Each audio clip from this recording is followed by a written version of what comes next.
Hello and welcome to Xinhua Live. I'm Zhang Yi with Xinhua News Agency. We are now here in Guiyang, China's southwest Guizhou province. Here it is also known as China's Big Data Valley. Here is Guizhou Science and Technology Industrial Park, where the final of a self-driving fun race is about to start. Now let's have a look.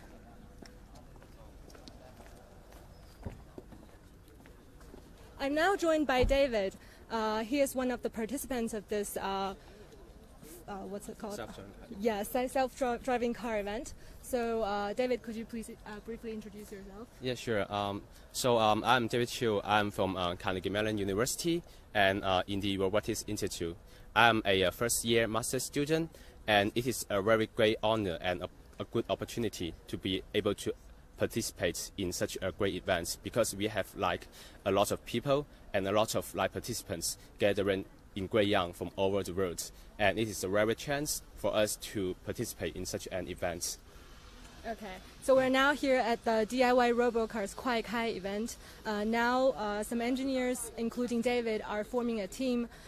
They will display their algorithms on this provided car of the event. And they're competing with a human driver to see if they can beat the record. Now let's take a ride on this AI driver car.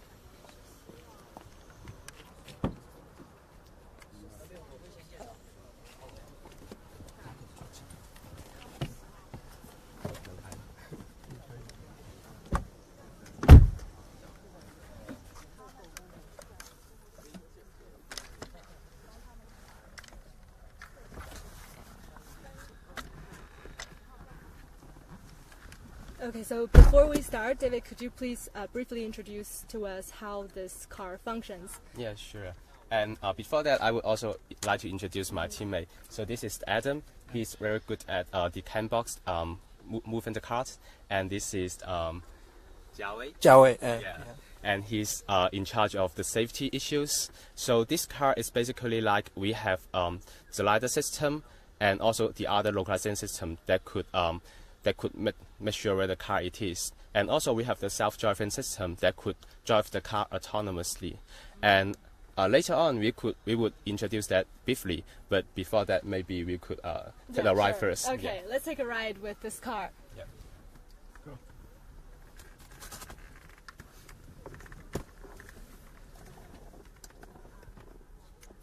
So as you can see, we're now driving on the, it's called closed urban roads, right? The road is designed as a urban environment. Yeah, and as you can see, actually the steering is by the AI software itself, and there is totally no human intervention. Yeah, so as you can see, the car is actually driving itself. It's called self-driving, right? Yeah, correct. And now we are going to have a turn. And here you can see the car is like turning and fully autonomously. Okay, so how is this achieved? Like through your algorithm, like how, maybe can you briefly introduce it in a simple way? Yeah, correct. And the car is now not super stable because we are still in the test phase, and we would constantly doing the test, and until when the car is ready, we would take down the record so that we could compare to the human performance to see if like our car could actually achieve human performance or hopefully even beat the human performance. And yeah, this car basically it has like a multiple system as I described as before, and it would have like the localization system. The car is driving, but it is also actively localizing itself and trying to see where it is. And in front, you can see there is like a this is under construction that's side. Under construction side. So it knows how to avoid the sign. Yeah, right? it is, and it is actually trying to keep to the left lane. Okay. Yeah, because the construction is on the right lane, and it is trying to keep in the left lane so as to avoid the construction. Okay. Yeah, correct. So is this like deep learning? Because I'm really like not aware of anything. So as I can see from the screen from the back seat, is this your GPS data or? Yeah, this is actually the localization data, but maybe our camera cannot see it right now. And yeah, but yeah. Yeah. So as you can possibly see from the back seat, here is their. Yeah, here is the a lot of light points that the car is going to achieve, and the car is like constantly doing the planning and also doing the localization, so that it could know where the car is, and at the meantime, it is actively planning where the car is going to go. 就我们可以手动开回去。对， yeah， 开回去。Yeah. So now we are going to like we are actually finished the first phase testing, and we are going to like have the human mode. We are going to drive back to the start point so that we could get outside to the car and introduce different components and different sensor suites to the car, so that everybody could have a brief understanding what the car, how the car is working. So as we can see right now, the car is driven by a human driver. Yeah, correct. But I think the experience is just as smooth when you were on the AI car, right? Yeah. And well, actually there is a little bit like jerking, but we could actually smooth those out as we improve our algorithms and also our user experience. Okay. Yeah. So we would like to also thank Jiawei and Adam to help us complete this course. Okay. Thank you for the fun experience.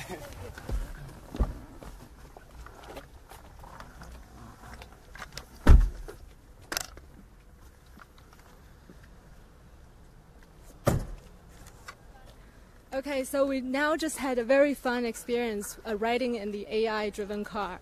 So now let's take a look at the outer appearance of this car. So as we know, the car is provided, it's actually a normal car provided by the organizer. And now David is going to show us what the hardware is all about. Yeah, correct. So we were having this plastic bag here, basically to actually protect them from the rain. And well, this is it waterproof or no? Well, actually this is supposed to be waterproof, but we are still in the prototyping phase, so we didn't do the full waterproof equipment. So it is like for the safety concern, we are just like protecting them from some water, but in a real car in the production, and they should be waterproof. Yeah. So is this called LiDAR or it's just a sensor? I don't know. Well, no problem. So well, actually, like this sensor is the LiDAR, and also we have one in the front, and we have the other on the top of the car. And we have two LiDAR systems, so that the LiDAR is actually sending out a lot of lasers. And so sorry to interrupt. LiDAR no problem. is actually the shorter version for laser-based LiDAR, right? Yeah, it's kind of like light LiDAR. Okay. Yeah, so it is having the laser as its emission signal and receive the photons. In the ordinary LiDAR, it is sending out some maybe microwave signals, and this is sending out some invisible light to human. And so is this for the detection of the outer environment? Yeah, definitely. So these two LiDAR is constantly detecting the surroundings and the structure of different buildings and the road conditions. And it is also like detecting if there is any like pedestrians, if there's any like other cars in front of you or on the back of you, so that you could avoid them and to avoid the collision. Yeah, correct. And also this is a very important component to do the localization. So localization basically means where the car is, how could we know where it is, where we are. So this is actually the eye of the car. Yeah, this is a great metaphor. So this is the eye of the car. So how would you explain which is the brain of the car? Yeah, so the brain of the car is actually a little bit like hidden on the back of the car. It's not like human. We have our head on our top. Yes, so of course. Yeah. Can you briefly introduce that to us? Yeah, definitely.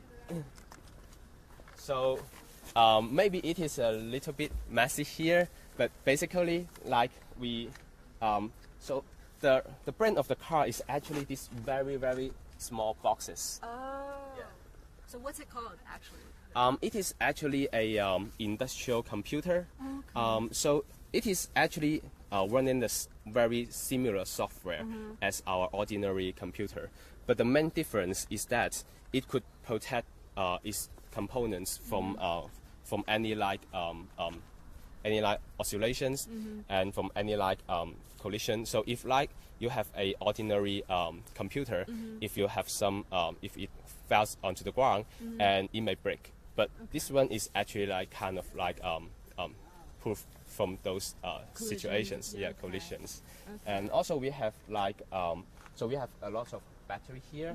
This battery is actually like the foot of the human. Okay. It is powering the computer and also the other sensors of the car. So it's just for the power for the computer and the other sensors, not for the car, right? Yeah, it is. It is just for the power for the sensors and the other device we added to the car.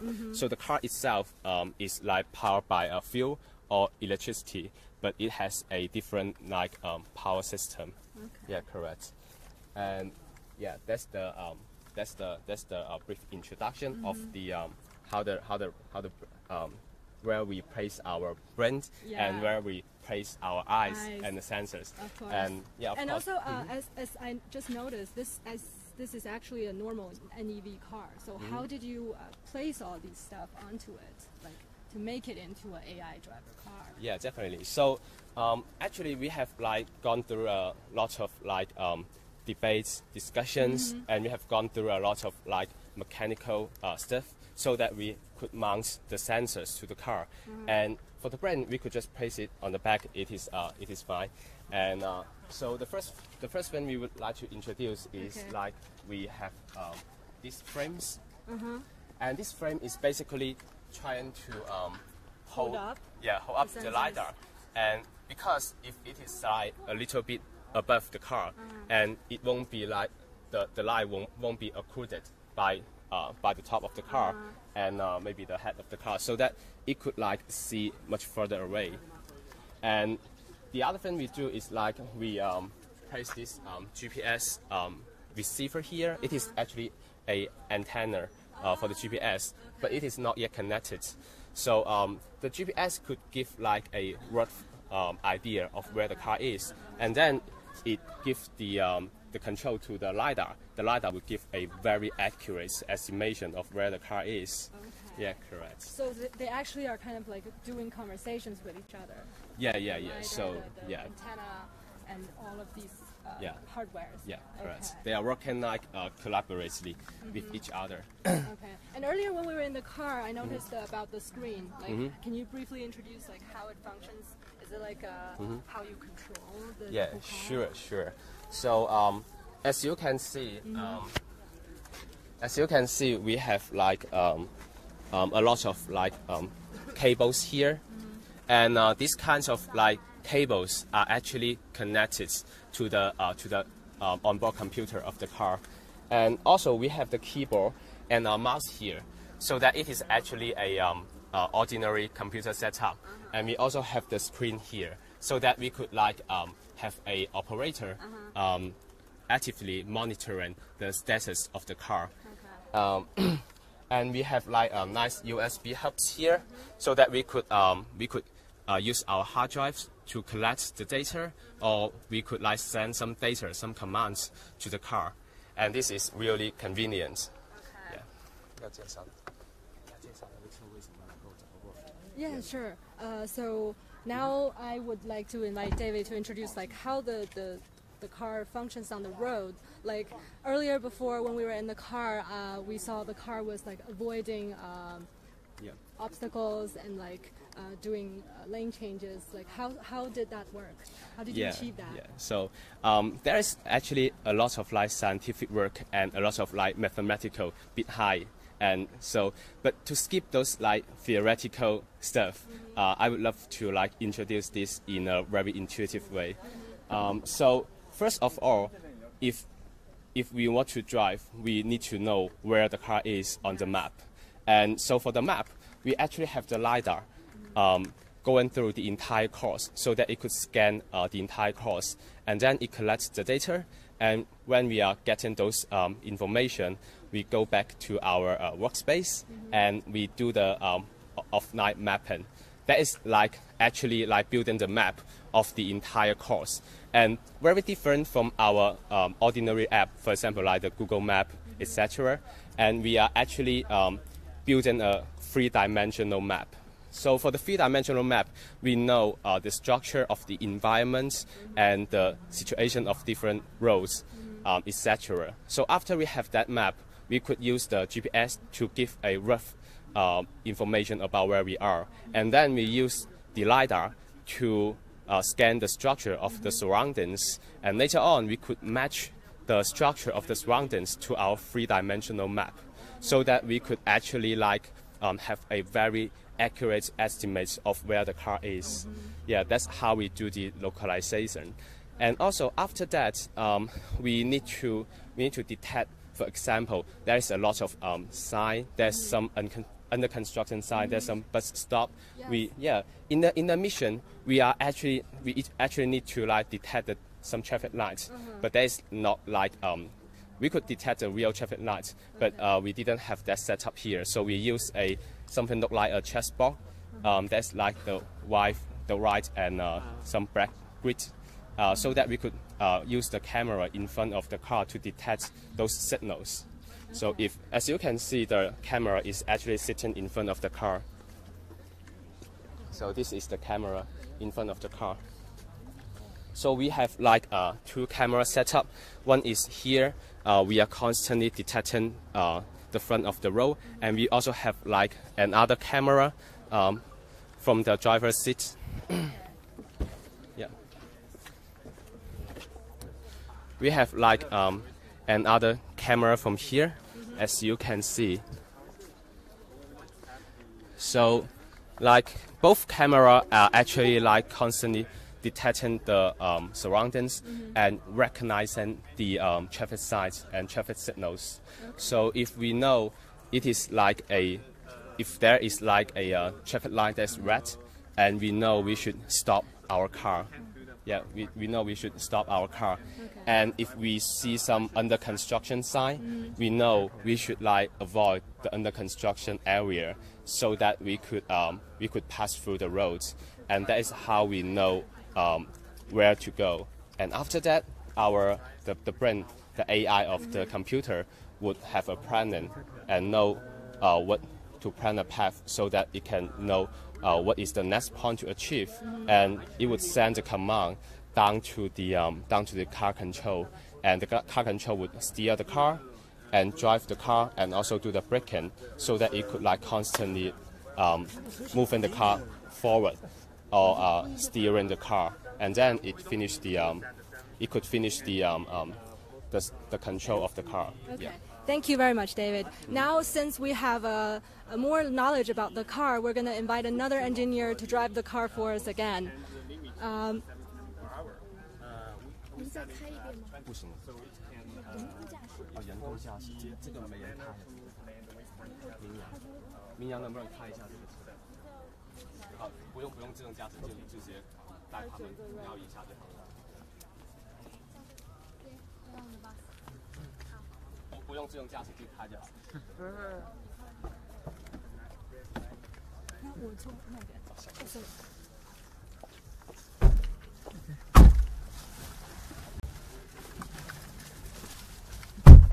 Okay, since we're now still at the test drive, we're now going to invite, what's her name? Adam. Okay, sorry.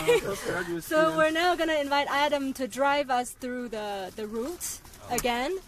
Since David just gave us a very adequate introduction about how this car functions on the road, we're now going to see all the challenges and obstacles the car is going to face on the road.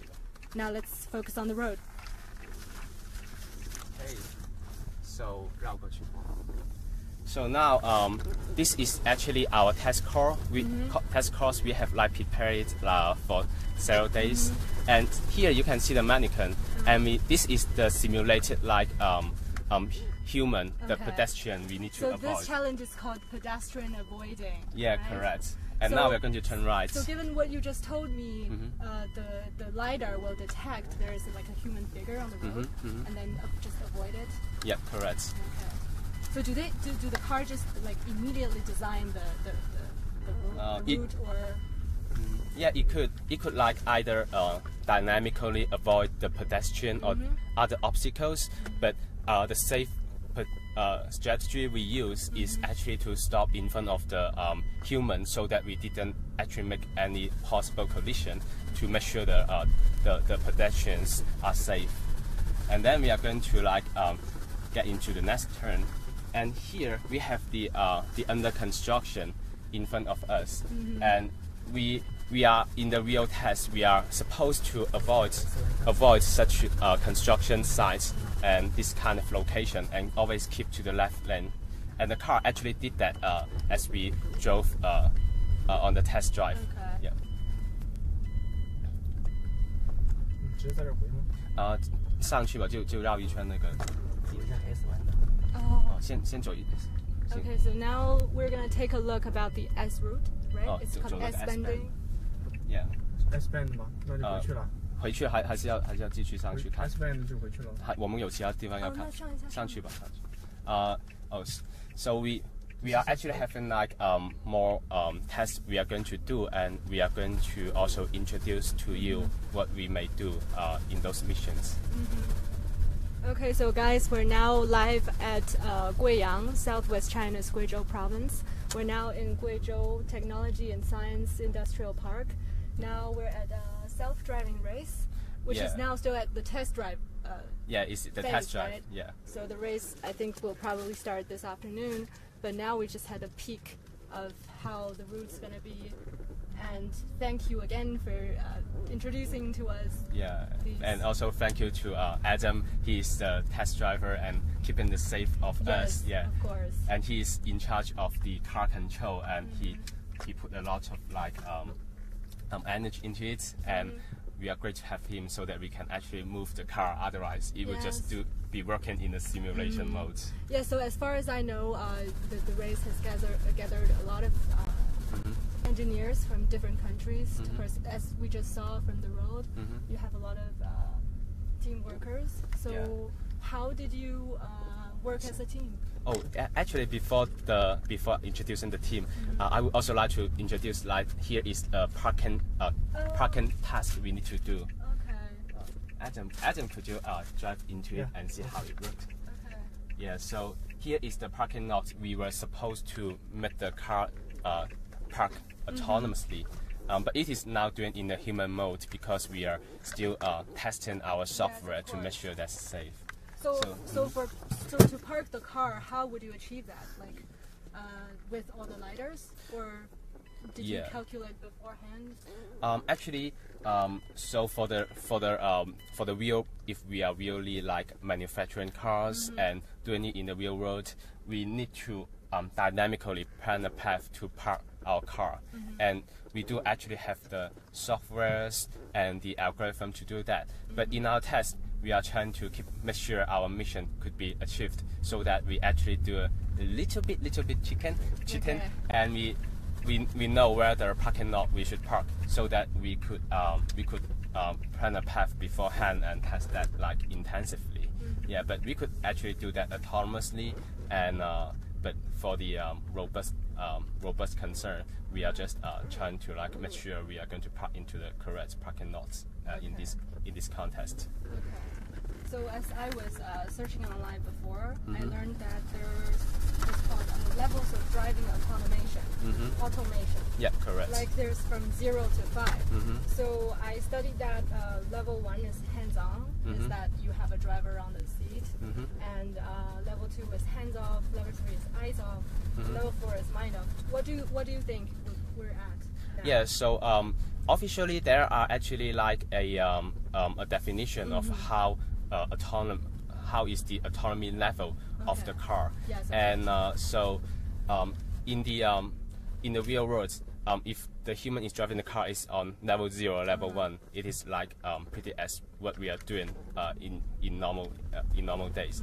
And but in our contest, we are actually trying to achieve level 4.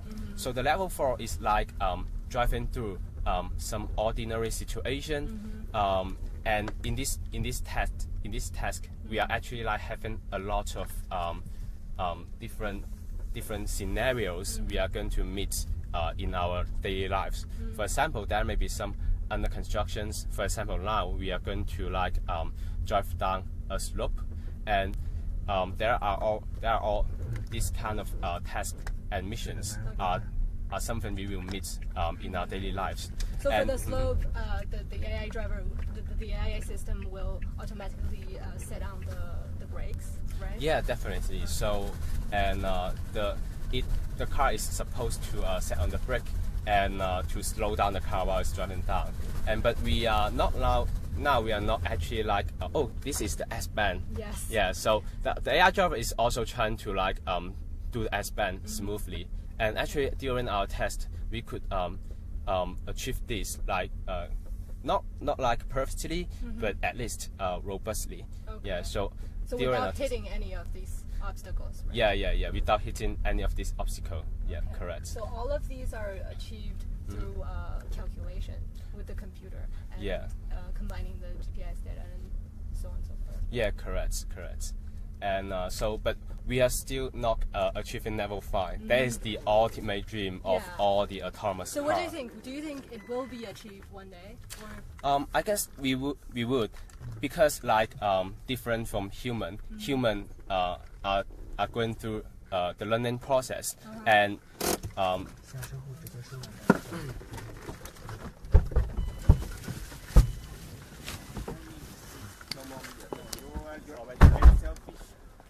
sorry. Yeah, it's already done. No more media, please. Yeah. So the L5 drive is actually fully autonomous in very difficult situation, but we could achieve that because the car, once it learns the strategy, it could remember all of this, and it could like evolve into the next level, and then it could memorize and incorporate different strategy from other cars, so that it could like get further into the next level, and that could actually be much better in the future.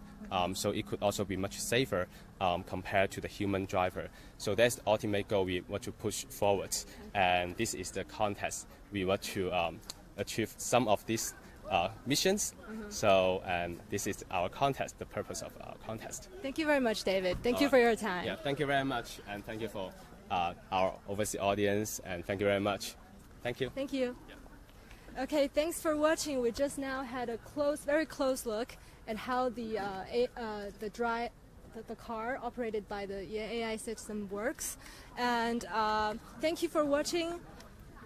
I think that's pretty much for today.